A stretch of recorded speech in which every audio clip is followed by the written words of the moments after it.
Policijos pareigūnų sustabdytas vairuotojas, turintis leidimą vairuoti tik tas transporto priemonės, kuriuose yra įrengtas antialkoholinis variklio užraktas, privalo pateikti vairuotojo pažymėjimą, kurio bendrųjų apribojimų lange parašytas kodas 69. Pareigūnui paprašius, vairuotojas parodo antialkoholinio variklio užrakto įrengimo vietą. Alkoblokas dažniausiai būna pritaisytas priekinėje automobilio panelėje.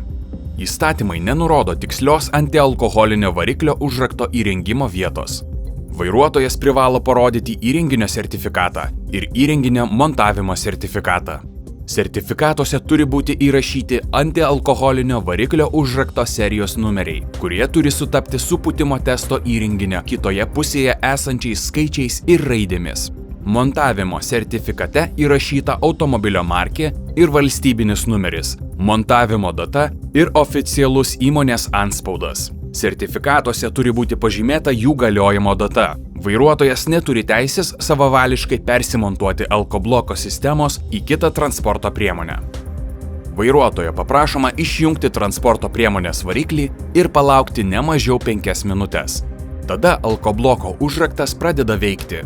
Paprašoma užvesti automobilį be pūtimo testo.